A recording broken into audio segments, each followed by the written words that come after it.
começo pedindo desculpa aos irmãos por não estar com a indumentária pastoral completa, ou seja, gravata e paletó também. É que o calor hoje está tão escaldante que eu vou pedir essa licença aos irmãos para não ter vindo de paletó e gravata como eu costumo fazer, em respeito aos irmãos e porque eu acho que é o correto, né? Mas hoje realmente, não sei se os irmãos estão sentindo mesmo, né? Eu estaria aqui suando as bicas se tivesse de terno e gravata, e ia ficar uma imagem ruim de ver, os irmãos iam ficar incomodados. Então, por isso hoje, excepcionalmente, a gente deixou a gravata e o paletó em casa, né? Eu pensei em trazer, vai que aqui está frio, né? Mas a distância tão pequena, vai estar o mesmo clima, né? Não vai resolver muito. Desculpas apresentadas, os irmãos aceitam? Eu gostaria de abrir com os irmãos a palavra de Deus no Evangelho segundo Lucas, capítulo 19, aquele texto conhecidíssimo que fala sobre a conversão de Zaqueu. Texto que, se não era conhecido de alguém, depois daquela música do Zaqueu, né, passou a ser conhecido. Aquela música trouxe o conhecimento de Zaqueu, a pessoa de Zaqueu, a história de Zaqueu, para a berlinda, né, digamos assim, para o centro das atenções. E nós vamos ler então o capítulo 19, do versículo 1 até o 10 apenas. O título dessa porção é Zaqueu, o publicano. Diz assim: entrando em Jericó, atravessava Jesus a cidade. Eis que um homem chamado Zaqueu, maioral dos publicanos e rico, procurava ver quem era Jesus, mas não podia, por causa da multidão, por ser ele de pequena estatura. Então, correndo adiante, subiu a um sicômoro a fim de vê-lo, porque por ali havia de passar. Quando Jesus chegou àquele lugar, olhando para cima, disse-lhe: Zaqueu, desce depressa, pois me convém ficar hoje em tua casa. Ele desceu a toda a pressa e o recebeu com alegria. Todos os que viram isto murmuravam, dizendo que ele se hospedava com homem pecador. Entre mentes, Jesus se levantou e disse ao Senhor, Zaqueu se levantou e disse ao Senhor: Senhor, resolvo dar aos pobres a metade dos meus bens, e se em alguma coisa tenho defraudado alguém, restituo 4 vezes mais. Então Jesus lhe disse: hoje houve salvação nesta casa, pois que também este é filho de Abraão, porque o Filho do Homem veio buscar e salvar o perdido. Feche os seus olhos, vamos orar mais um momento. Senhor, nós queremos nesta hora consagrar a Ti os nossos ouvidos e o nosso coração, para recebermos a Tua palavra, que é santa demais para ser ouvida, apreendida por pecadores como nós. Mas o Senhor é bom e a Tua misericórdia tem nos alcançado. E o Senhor nos tem dado a Tua palavra e nós temos podido ouvi-la, lê-la e nela meditar. E podemos, ó Deus, ao longo da nossa vida, desde a nossa conversão, como Zaqueu também se converteu naquele dia que Jesus entrou na sua casa, nós podemos receber a Tua palavra, conhecê-la e nela aprofundar. Acabamos de lê-la e pedimos que o Espírito Santo, o professor por excelência, o que nos conduz a toda a verdade, possa nos ajudar nesta hora, para que a Tua palavra faça bem à nossa vida. No nome de Jesus nós oramos. Amém. Eu gostaria de usar a história de Zaqueu para nós meditarmos um pouquinho sobre a conversão. A conversão é a coisa mais importante que acontece na vida de todos nós. Quem aqui é convertido sabe disso. Existe um antes e um depois na nossa vida, não é assim? Desde que a gente conhece o Senhor Jesus Cristo. Algumas pessoas marcam a data. Eu tenho uma data, talvez lá no céu Deus vai dizer: não foi esse dia, eu te salvei outro dia. Mas o dia que eu me ajoelhei juntamente com o pastor e a sua esposa e fiz aquela famosa oração do pecador que entrega a sua vida a Jesus, está chegando agora aí, ó, dia 13 de fevereiro de 1991. há mais de 30 anos atrás, eu fiz aquela oração. Eu não sabia se eu era salvo, nunca tinha tido essa experiência de entregar a minha vida a Jesus, de recebê-lo como meu único Senhor e Salvador. Então eu disse ao pastor: olha, eu não sei se eu já fui salvo, se não, mas eu quero hoje fazer a oração de entrega da minha vida a Jesus. E aí então, naquele dia 13 de fevereiro, por volta de 11h30 da manhã, muitos já conhecem essa história, não é? Mas não vou contar a história do sapo que quis atravessar o rio, o escorpião, né? Se um dia eu repetir a história, eu mudo o final dela para ficar outra, porque também ilustra a conversão, né? Mas então, muitos já ouviram isso, mas eu gosto sempre de relembrar, porque foi a coisa mais importante que aconteceu na minha vida, eu ter entregado a minha vida a Jesus, me arrependido dos meus pecados, confessado a Ele, e ter pedido a Ele perdão, e pedir para Ele entrar na minha vida e se tornar o Senhor e o Salvador da minha vida.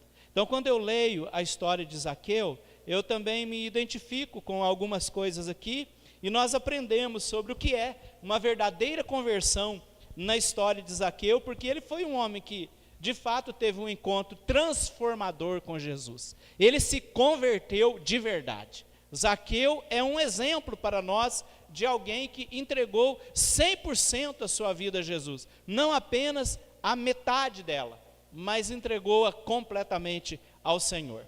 Então, a primeira lição que nós aprendemos aqui, meus irmãos, com a experiência da conversão de Zaqueu, se nós pudéssemos dar um título a esta meditação, seria a experiência da conversão.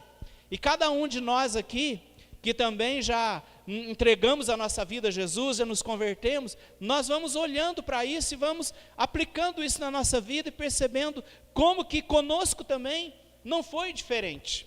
Se não, vejamos, a primeira característica da verdadeira conversão aqui, que nós percebemos no texto, é que a conversão de um pecador começa em Deus.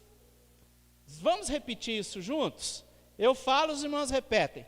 A conversão de um pecador começa em Deus. É Deus quem nos acha. Desde o dia em que os nossos primeiros pais, Adão e Eva, pecaram no jardim do Éden, qual foi a primeira atitude deles depois de pecar? Se esconder de Deus. E aí, para ter um encontro entre Deus e o homem novamente, quem procurou quem? Deus procurou o homem, que fugiu de Deus. Não é assim?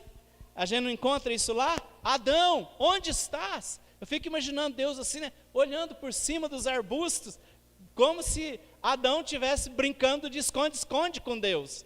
Tem aquela musiquinha, né? Quero brincar, esconde-esconde com Deus. Não quero brincar, né? De esconde-esconde. E Adão fez isso, se escondeu. E Deus veio procurar. Adão, onde estás? Aqui na história de Zaqueu, nós vemos também. O Senhor Jesus estava, diz o texto aqui, né? Entrando na cidade de Jericó. E Zaqueu morava nessa cidade. Era publicano. O que é isso? Publicano era um cobrador de impostos, e naquele tempo, a cobrança de impostos era algo muito injusto. Ninguém gostava dos publicanos, porque eles exploravam muitas pessoas. Quando o texto fala aqui que Zaqueu era publicano, maioral dos publicanos, né? Um líder do grupo de publicanos, o coordenador do trabalho dos publicanos. E diz o texto, e rico. É interessante isso aqui, por que ele era rico? Por causa dos abusos financeiros, por causa da exploração das pessoas. O publicano funcionava assim, ele trabalhava para o Império Romano, cada pessoa tinha que pagar um imposto. Então vamos supor que o imposto devido a Roma fosse R$1.000 por ano, ok? Aí então o publicano ele tinha o direito dado pelo Estado romano de cobrar da pessoa quanto ele quisesse, contanto que ele mandasse os 1.000 para o imperador. Então os publicanos geralmente cobravam, chegavam lá no Lima, chegavam lá no Júnior e diziam, olha, vai ser 5.000. Mas não é 1.000 só que tem que mandar para lá? Mas eu tenho direito. E aí eles embolsavam 4.000. Então por causa disso, o povo tinha muita raiva dos publicanos. Eles não gostavam desses profissionais, porque eles exploravam mesmo. Eles se enriqueciam à custa de tirar, talvez, a comida de uma mesa de uma criança, de tirar o conforto, um tratamento de saúde de alguma família, que tinha que pagar uma quantia exorbitante, sendo que o valor devido não era aquele, ao governo, mas os publicanos podiam cobrar o que eles quisessem. Então, não eram pessoas bem vistas, não eram pessoas amadas. Aqui no normal da vida, a gente costuma amar certos profissionais, né? Aquele médico que a gente estava com uma dor terrível, e a gente foi lá, e ele cuidou de nós, e a gente sarou. A gente fica devendo obrigação, né? A gente, principalmente com médico, ou profissão querida, né? Ou odiada, porque quando dá errado também, né? Quando é fatal, um tratamento inadequado, aí as pessoas se revoltam também. Mas quando dá certo, aquele médico de família, não é? Como as pessoas gostam, confiam. O dentista, o advogado, o pedreiro que faz um bom trabalho na sua casa, quando não faz também é outra história, né? Mas os publicanos não tinha quem gostasse, né? Porque às vezes você não gosta de um pedreiro, mas gosta de outro. Um fez um serviço ruim, outro fez um serviço bom. Mas o publicano não tem, eu não gosto desse publicano, eu gosto daquele outro. Podia até ser que tivesse algum que não cobrasse exorbitantemente, que não explorasse as pessoas, que não se enriquecesse à custa da facilidade que o seu trabalho lhe proporcionava. Mas não se conhecia muitas pessoas assim, de um bom caráter nesta profissão. Então, quando se fala o que era Zaqueu, a gente já tem essa ideia. É alguém que as pessoas não gostam. Tanto que quando Jesus entrou na casa, as pessoas criticaram Jesus. Está comendo com pecadores, né? Entrou na casa de uma pessoa que não merece nada de Deus na vida dela. Então, a primeira lição que a gente aprende sobre conversão, primeiro é isso, ela começa em Deus. Por quê? Jesus estava entrando na cidade, não somente Zaqueu, mas todo mundo que estava lá queria ver Jesus. Às vezes a gente pensa, Zaqueu, ele estava muito interessado em Jesus, tanto que subiu na árvore porque ele era baixinho. Se não fosse, não precisava subir. Mas todo mundo que estava ali, estava querendo ver Jesus. E aí Jesus passa, vê Zaqueu subido no sicômoro, lá em cima, e Jesus então olha para ele e o encontra. Percebe? Adão, onde estás? Perguntou Deus no paraíso. E agora no meio daquela multidão, Jesus olha lá, Adão estava no meio do mato, e Zaqueu subido numa árvore. E aí então Jesus o encontra, demonstrando aqui que Jesus foi atrás dele. Jesus o encontrou, Jesus sabia o seu nome, Jesus conhecia tudo sobre ele, inclusive que ele era pecador, inclusive que ele explorava as pessoas, inclusive que ele cobrava impostos a mais, inclusive que a riqueza dele era ilícita. Jesus conhecia tudo isso, e mesmo assim, Jesus o quis salvar. E aí nós aprendemos a segunda lição sobre conversão. A conversão primeiramente começa em Deus, e a conversão, ela é destinada a pecadores. Vamos falar isso também? A conversão é destinada a pecadores. Então não existe pessoa que não seja candidata à conversão. Jesus pode salvar quem ele quiser. Jesus tem poder para salvar o pior dos pecadores. O apóstolo Paulo mesmo perseguiu a igreja. E depois, quando ele vai escrever uma das suas cartas, ele relata isso. Cristo morreu para salvar os pecadores, dos quais eu sou o principal. Eu sou o pior, porque eu persegui a igreja de Deus. Eu matei, eu consenti em que crentes morressem sob o meu comando. Inclusive, quando um dos primeiros mártires da igreja cristã, o diácono Estevão, morreu apedrejado, o pessoal foi lá e pegou as roupas de Estevão e colocou aos pés de Paulo, que não tinha se convertido ainda, mas estava ali assistindo e, quem sabe, ordenando aquele espetáculo de apedrejamento do nosso irmão, lá no passado. Então, Paulo se sente como esse pior dos pecadores, e demonstrando, tanto Paulo quanto Zaqueu, que não existe pecado maior do que o amor de Deus, que não possa ser perdoado. Não existe um pecador que não possa ser alcançado quando Deus deseja salvar esta pessoa. Não existe nada que pode se interpor entre o pecador e o amor de Deus, de modo que um pecador não possa nunca ser perdoado e encontrar salvação. Qualquer um pode ser salvo, qualquer um é candidato à conversão. Quando nós olhamos para a Bíblia e vemos conversão de Paulo, conversão de Zaqueu, nós chegamos à conclusão: nós não podemos bater o carimbo em ninguém e dizer, esse aqui tem possibilidade de se converter, esse outro aqui, não adianta nem pregar para ele, não adianta falar, esse não se converte jamais, aquele ali está facinho, só falta chegar lá e colher, tá, o fruto maduro. Mas aquele outro ali, jamais, pode-se pelejar com ele, como diz o ditado, gastar vela com defunto ruim, não é? Nós não podemos olhar para as pessoas desta maneira. Inclusive, nós temos casos, né?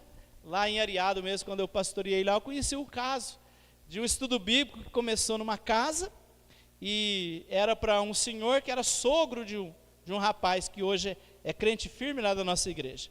O alvo era aquele senhor, né, o seu Zé.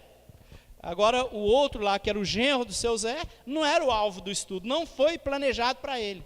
Mas eles moravam juntos nessa época, aí esse outro rapaz, o Sérgio, ele ficava lá para a cozinha, ele não queria saber de nada daquilo.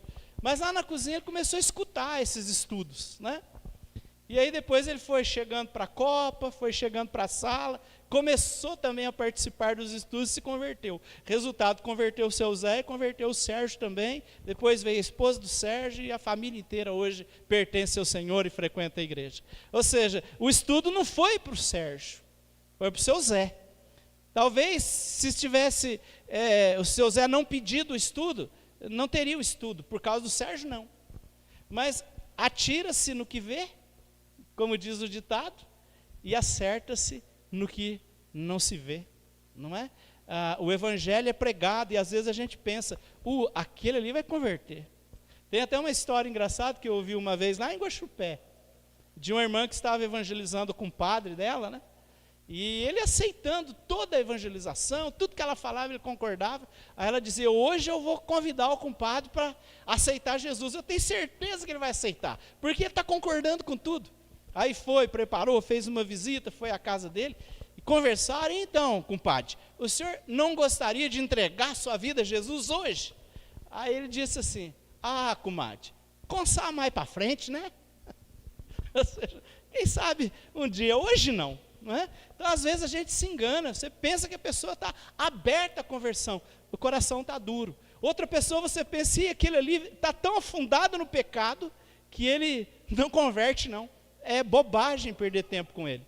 E aí, você fala com ele, tem uma oportunidade, ou você nem fala, aí vem alguém de outra igreja e fala, e aí ele converte, quando você fica sabendo, você soube, fulano de tal, está lá na igreja tal, mas eu não acreditava que ele podia se converter. Pois é, por bater esses carimbos, por achar que alguns são candidatos, outros não à conversão, às vezes nós deixamos de pregar, deixamos de orar, descremos da conversão de alguém, mas Zaqueu nos mostra, Paulo nos mostra, o ladrão da cruz nos mostra, e tantas outras conversões nos mostram que todos são alvos do amor de Deus, todos são elegíveis, são candidatos. Deus tem os seus eleitos, nós cremos na doutrina da eleição, da predestinação, mas nós não sabemos quem são os eleitos, portanto devemos pregar a todos, sabendo que como Deus tem os seus eleitos, alguns dos eleitos, todos os eleitos, melhor dizendo, vão se converter. Isso é animador,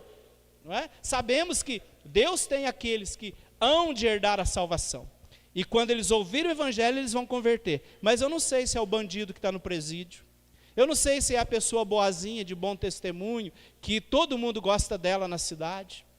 Às vezes, não é aquele que nós achamos. Às vezes é outro que nós não consideramos como um candidato à conversão.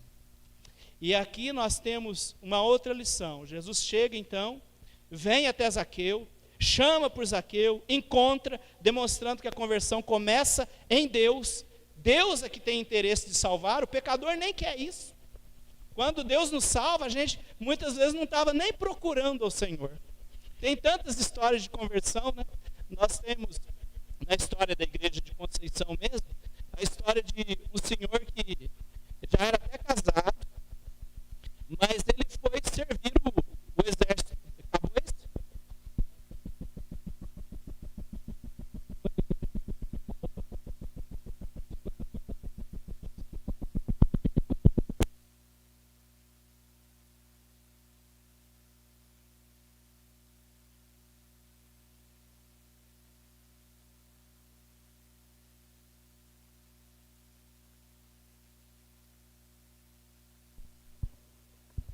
Vão precisar do plano C também.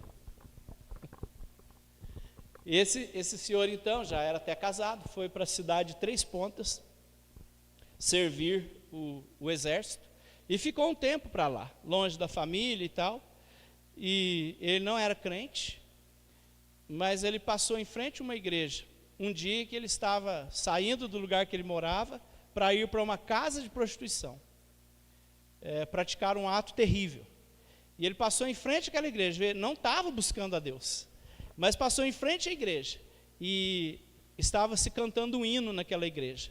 Ele foi atraído por aquele som, entrou na igreja, e lá na igreja estava escrito assim: a minha paz vos dou, na frente.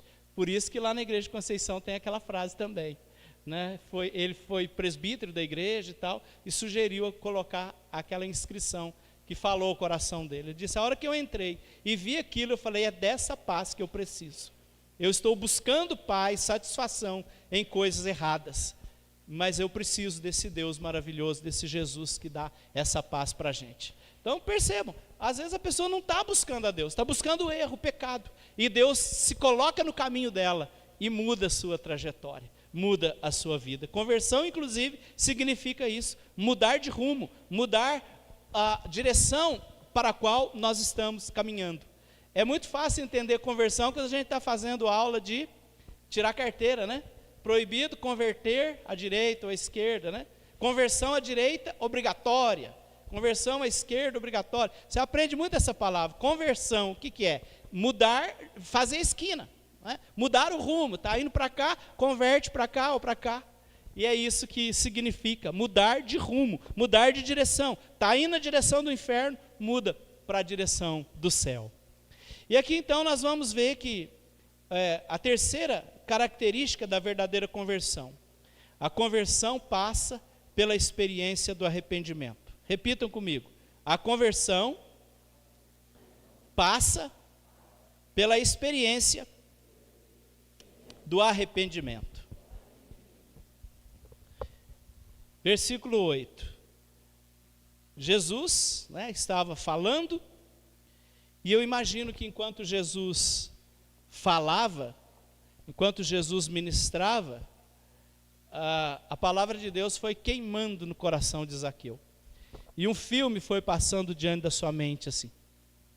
E ele viu aquela pessoa que ele cobrou o imposto.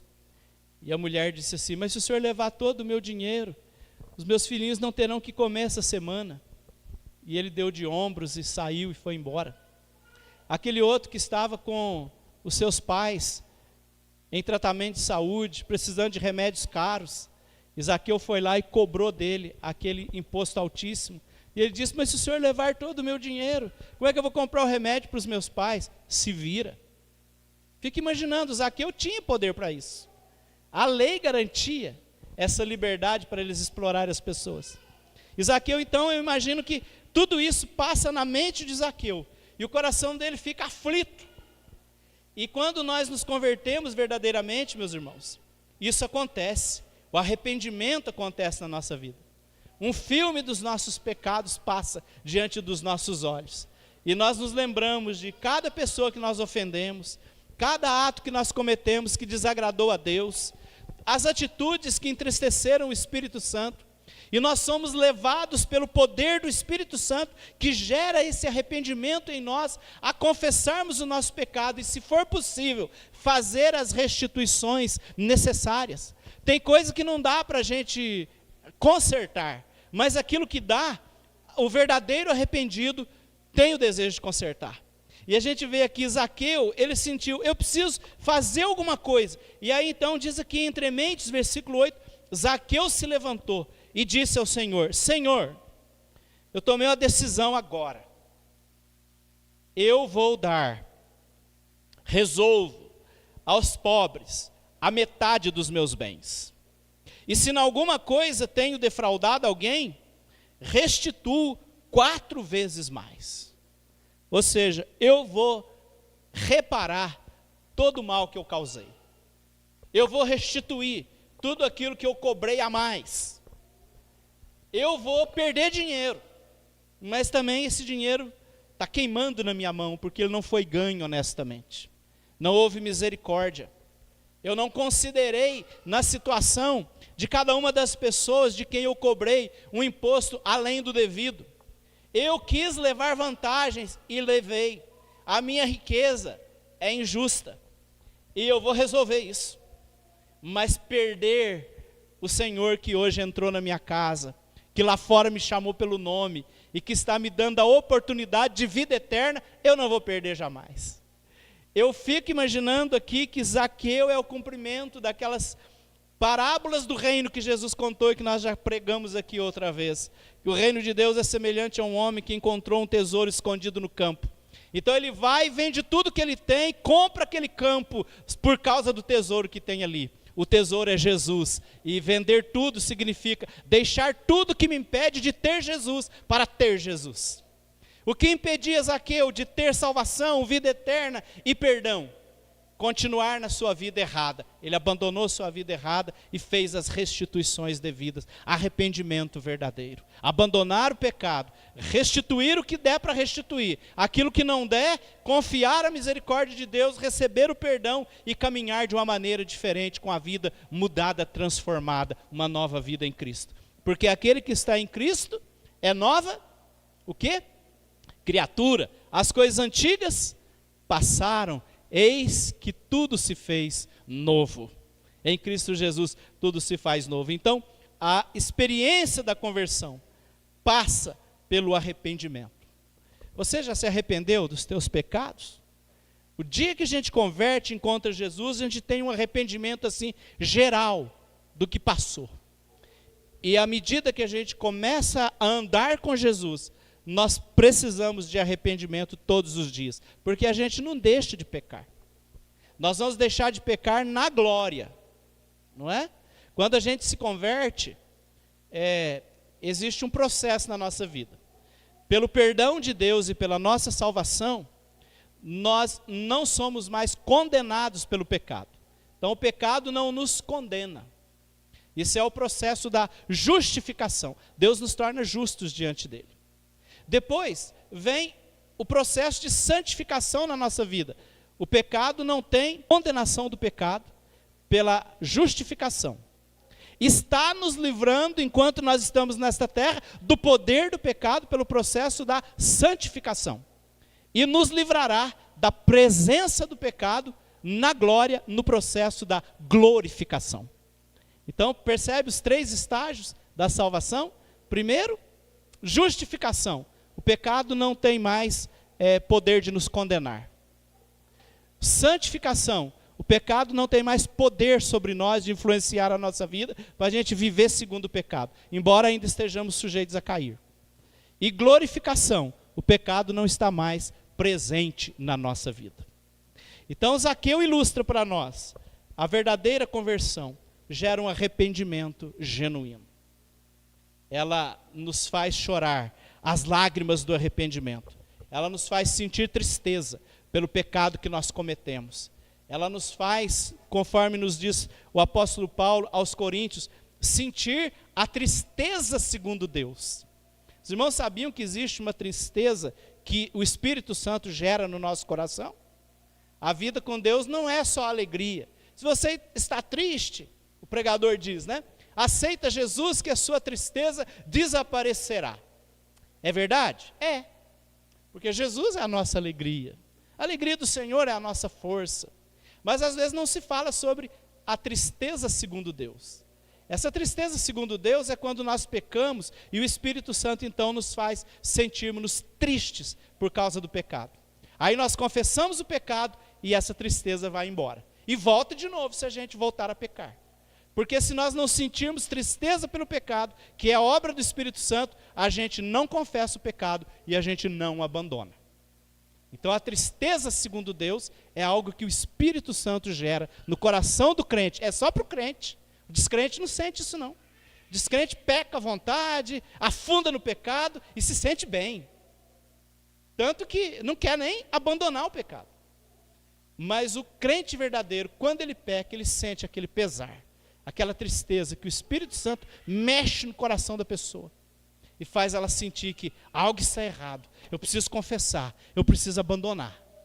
O Espírito Santo gerou isso no coração de Zaqueu aqui, instantaneamente. Então logo Jesus entrou na sua história. E por fim, meus irmãos, a gente pode olhar para o final dessa história aqui.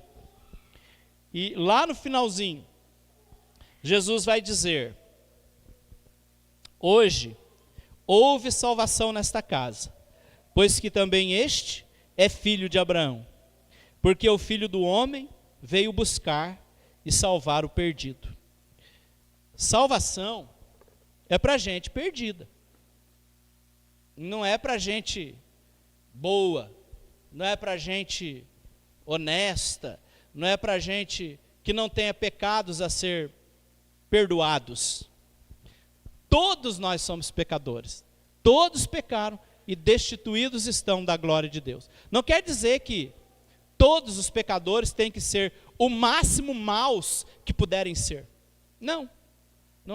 Tem muita gente que não é crente, não conhece Jesus e é uma pessoa honesta, correta, não é assim? A gente conhece aí na sociedade pessoas corretas, honestas, bons pais de família, pessoas que não têm ficha criminal, não andam por aí fazendo mal à torta e à direita, só porque são pecadores e não são convertidos. Não quer dizer isso. Mas também não quer dizer que essas pessoas sejam santas e não precisem de salvação. Todos nós precisamos de salvação, porque todos nós somos pecadores. Eu sempre conto uma história de uma pessoa lá na minha cidade que o filho começou a ir na igreja. Eu fui um dia fazer uma visita e o pai disse assim: eu estou muito feliz que o meu filho está indo à igreja. É muito bom, essa mocidade, hoje em dia tem muita tentação, né, pastor? Então estou muito feliz que ele vai à igreja. Eu não vou não, viu, pastor, porque eu não tenho pecados. Eu sou um homem que amo meu filho, amo minha esposa, não traio, não dou prejuízo para ninguém, não mato, não roubo. Então eu não preciso ir na igreja não, mas fico muito feliz que ele vá, porque eu não tenho pecados. Talvez o maior pecado seja justamente esse, né? Do orgulho, achar que é bom demais e não precisa de salvação. Então, enquanto algumas pessoas estavam reclamando que Jesus entrou na casa de um pecador, né? Diz aqui o versículo 7, todos os que viram Jesus entrando na casa, né, de Zaqueu, começaram a ficar lá do lado de fora, né, dizendo, ele se hospeda com um homem pecador, ele não é santo? Como é que ele entra na casa de um Zaqueu da vida? Cruz credo, né? Se fosse mineiro que estivesse lá. Onde já se viu isso? Jesus entrar na casa de Zaqueu? E aí Jesus termina a história, né, com um tapa de luva na cara daquelas pessoas, dizendo: o Filho do Homem veio buscar e salvar o perdido. Todos estão perdidos, só que tem gente que não reconhece. E quem não reconhece não pode ser salvo, porque Jesus veio salvar quem está perdido. Então, a salvação, meus irmãos, é justamente para pessoas que se consideram perdidas. As pessoas que se consideram justas, boas demais, não precisam de perdão porque não têm do que ser perdoado, não serão salvas. Terão uma grande decepção quando adentrarem as portas do inferno. Perceberão que com toda a sua justiça, não podem entrar no céu de Deus, porque a nossa justiça não pode comprar para nós o céu. Nós somos justificados pela justiça de Cristo Jesus, porque todos somos pecadores. Mas se você está aqui hoje, é porque você já reconheceu isso. Se você achasse que não é pecador, que não tem do que se arrepender, que não tem do que ser perdoado, você não estaria na igreja. Quem pensa assim não vai à igreja, porque ele acha que ele não precisa de Deus, não precisa de conversão, não precisa de arrependimento, não precisa de mudança de vida, porque está tudo certo.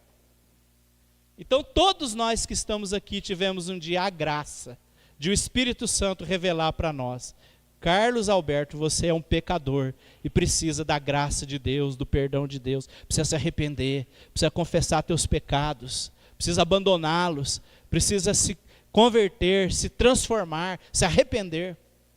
Glória a Deus que um dia ele me alcançou.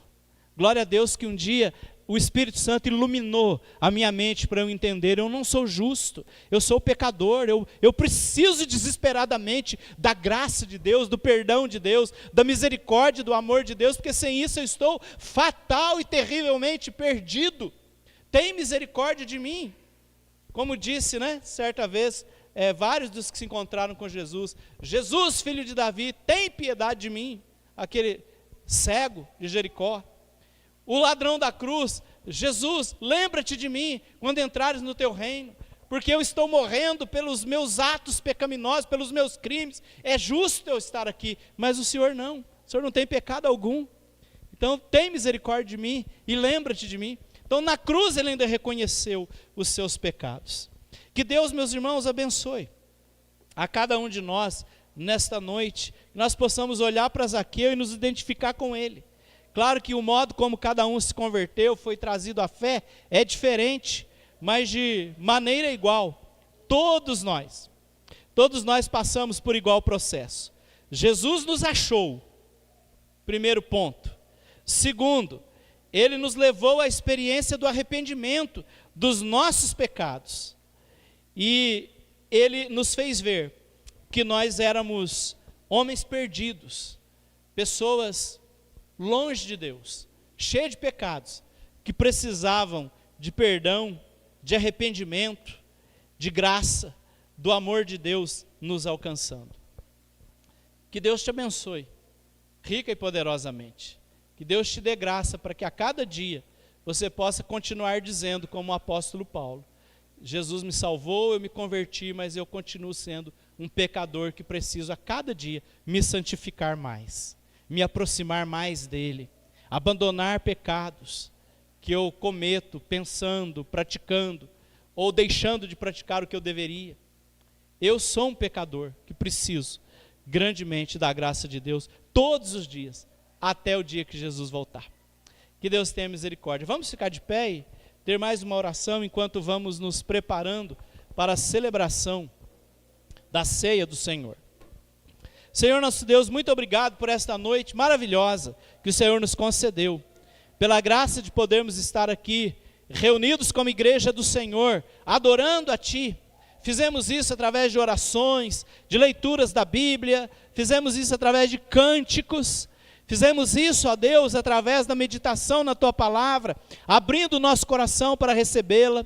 E agora, continuando e caminhando para o final da nossa celebração, nós iremos celebrar a ceia do Senhor, relembrando-nos do sacrifício de Jesus, que na cruz do Calvário entregou a sua vida por nós.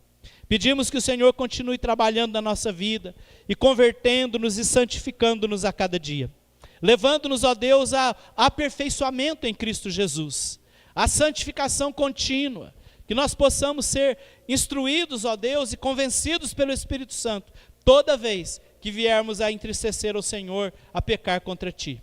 E que através do arrependimento e da confissão contínuos, nós possamos ter o nosso relacionamento contigo cada vez mais aperfeiçoado. É o que nós te pedimos e também agradecemos, em nome de Jesus. Amém. Os irmãos podem sentar-se. Nós iremos celebrar a ceia do Senhor e dando as instruções, não é? Nós temos que a ceia do Senhor é um sacramento que o Senhor Jesus instituiu para significar a morte dele na cruz do Calvário, e através dos elementos do pão e do vinho nós somos lembrados que Jesus entregou o seu corpo à morte e derramou o seu precioso sangue pela nossa redenção. A ceia do Senhor pode participar dela todas as pessoas devidamente batizadas em uma igreja evangélica, que esteja em comunhão com a sua igreja, e os membros desta igreja local. Aqueles que ainda não foram recebidos como membros, não foram batizados, esperam até o dia de isso acontecer, para que possam participar. Mas se você está participando da igreja já e está vindo de outra igreja, onde você participava da ceia e ainda não é membro aqui, você pode participar também, porque já foi batizado, já faz parte da igreja do Senhor Jesus. E também os filhos dos crentes, as crianças. Mas nós vamos lembrar, cadê as crianças? Preste atenção no que eu vou dizer agora. A ceia para as crianças é ministrada da seguinte maneira: o papai ou a mamãe pega o pedacinho de pão e também o cálice e entrega para você, tá certo? É assim que funciona para a ministração. Não é o presbítero que entrega para a criança, é o pai ou a mãe que entrega, tá certo? Então você que é criança e vai participar, espera o papai pegar o seu, né, e entregar na sua mãozinha. Entenderam, crianças? Sim? Muito bem. Meus amados irmãos, na noite em que o Senhor Jesus foi traído, ele tomou o pão, deu graças, o partiu e o deu aos seus discípulos, dizendo: comei dele todos, este é o meu corpo, que é dado por vós. Por semelhante modo, depois de cear, o Senhor tomou também o cálice, deu graças novamente e o deu aos seus discípulos, dizendo: bebei dele todos, este é o cálice da nova e eterna aliança no meu sangue, o qual é derramado em favor de muitos para a remissão de pecados. Fazei isso todas as vezes que o beberdes, em memória de mim. Senhor nosso Deus, eis aqui sobre esta mesa os elementos do pão e do cálice, que são os símbolos do corpo e do sangue do Senhor Jesus, que ao participar, ó Deus, deste santo sacramento, instituído pelo próprio Senhor Jesus, a tua igreja possa crescer em comunhão contigo. Que o Senhor esteja, ó Pai, por esta celebração, se aproximando mais de nós. Assim como o Senhor buscou Adão no Éden, assim como Cristo buscou no meio da multidão Zaqueu, assim como Cristo veio ao mundo para buscar o pecador e salvar o perdido, nós queremos que o Senhor nos busque, se aproxime mais de nós e entre, ó Deus, numa comunhão mais íntima conosco nesta noite, através da ceia do Senhor. E que, ó Deus, através dos elementos aonde Jesus está espiritualmente presente, nós possamos, ó Deus, ser também tratados e beneficiados no nosso próprio corpo físico. Se tiver alguém aqui, ó Pai, que está passando por enfermidades, lutando com dores, que o contato com a ceia do Senhor, os santos elementos, possam trazer cura e restauração a esse corpo enfermo. No nome de Jesus, nós pedimos isso e consagramos a Ti esses elementos, suplicando que o Senhor os santifique para a Tua glória e para o bem de todos os que irão comungar. Orando em nome de Jesus e por Ele, a quem seja dada honra e glória eternas ao Senhor da nossa vida. Convido o presbítero Luiz para fazer a distribuição dos elementos. E os irmãos que estiverem preparados para a celebração da ceia, queiram colocar-se de pé para que o nosso irmão possa identificá-los com facilidade.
só palavra se entregou aos cravos, derramou sua vida até a morte, provando a ira amarga pra nos dar sua doce graça e nos fazer viver.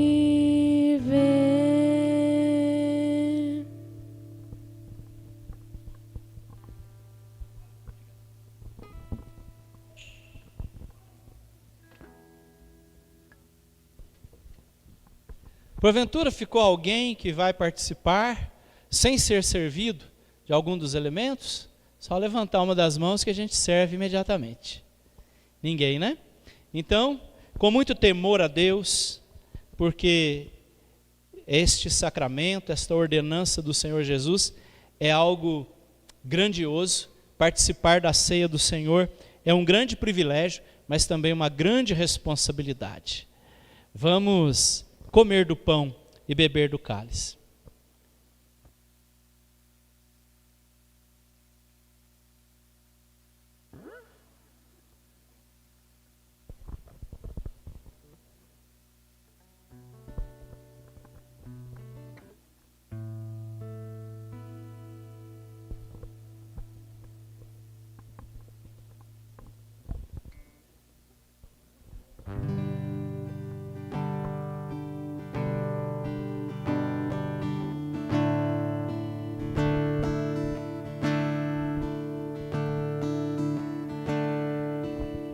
Mas rejeitado dentre os homens, ainda assim carregou nossas dores. O seu castigo nos traz paz e a esperança não se esvai. A oferta pela culpa ele ofereceu para satisfazer o Criador. Ele morreu para que a sua luz em nós pudesse brilhar. O Filho do amor se entregou lugar.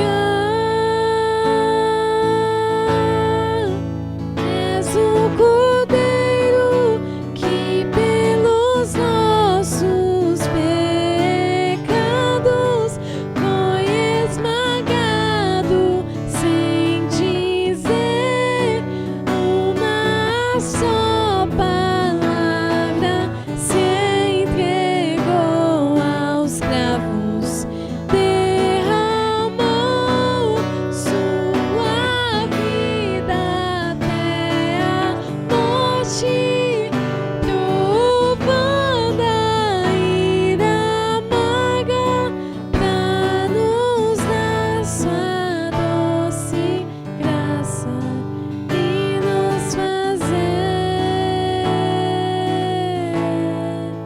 viver.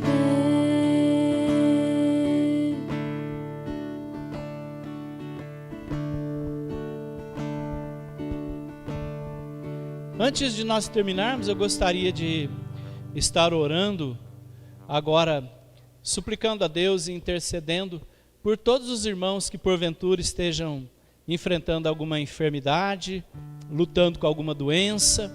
Vamos colocar diante do Senhor. Quando nós celebramos a ceia, nós devemos lembrar-nos disso também. Esse hino que cantamos aqui, muito bonito, né? Projeto Sola, ele está baseado em partes, né? Isaías 53, que é aquele capítulo de Isaías que fala do servo sofredor, e onde também é dito que o Senhor tomou sobre si as nossas dores, né? E as nossas enfermidades levou sobre si. Dores e enfermidades ali, num primeiro sentido, são dores e enfermidades do pecado humano. Mas nós sabemos que também o Senhor Jesus opera curas. Ele pode operar um milagre, ele pode abençoar um tratamento médico, não é? Mesmo com tratamento. Foi o médico que me curou. Não foi. O médico operou, mas se o Senhor não quisesse curar, a cirurgia dava errado e a pessoa morria. Então o Senhor usa a medicina? Usa, mas quem cura é Ele.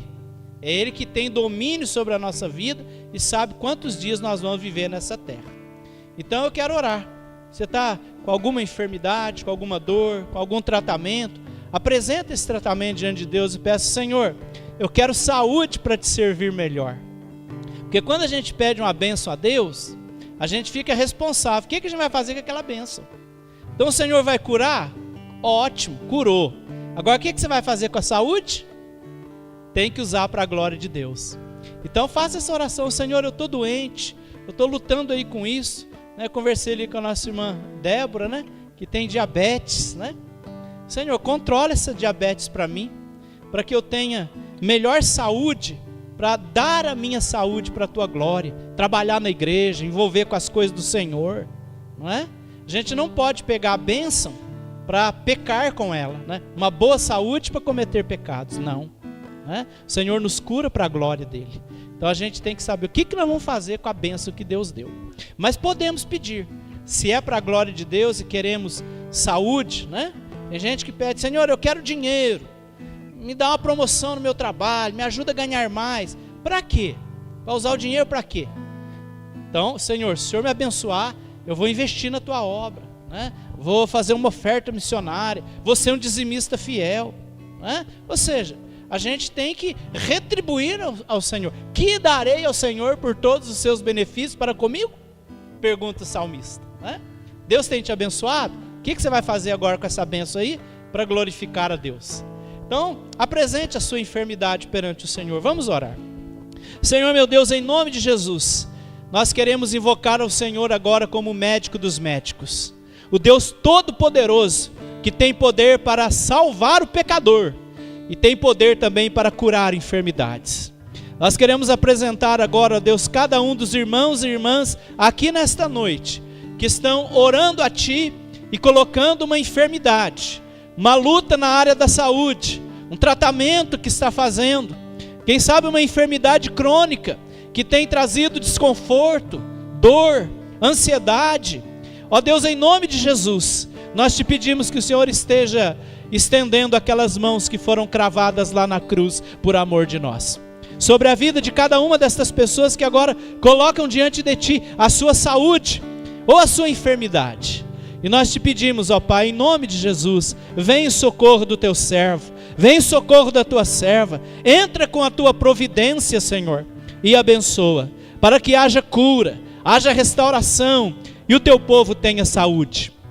Para que a saúde, Senhor? Para que saudáveis o Teu povo possa Te servir melhor, para que possam caminhar na direção do perdido, para que possam dizer palavras de conforto e de ânimo, para que possam proclamar o Evangelho, para que possam dar testemunho do poder de Deus. Senhor, em nome de Jesus, repreende todo mal desnecessário. Ordena, Senhor, a Tua bênção completa sobre o Teu povo, curando, sarando, abençoando, dando boa disposição, para que cada um de nós aqui, ó Deus, sejamos comprometidos com o Teu reino, e nada venha nos impedir de dar testemunho do Senhor Jesus Cristo, seja doença, seja restrições em qualquer área da nossa vida, mesmo financeira, seja, ó Deus, do nosso bom ânimo, que em nome de Jesus, nós sejamos um povo saudável, física e espiritualmente, para que possamos, ó Deus, animados, servir ao Senhor de todo o nosso coração. Nós te pedimos isto, já te agradecendo, em nome de Jesus. Amém. E agora, meus amados irmãos, que o amor de Deus, nosso Pai, a graça de Cristo Jesus, nosso Senhor, a comunhão e as doces, ternas e eternas consolações do Santo Espírito de Deus, seja sobre vós e sobre todo o povo de Deus, espalhado por toda a terra, hoje e para sempre. Amém. Assim terminamos o nosso culto. Que Deus abençoe ricamente a semana de cada um dos irmãos.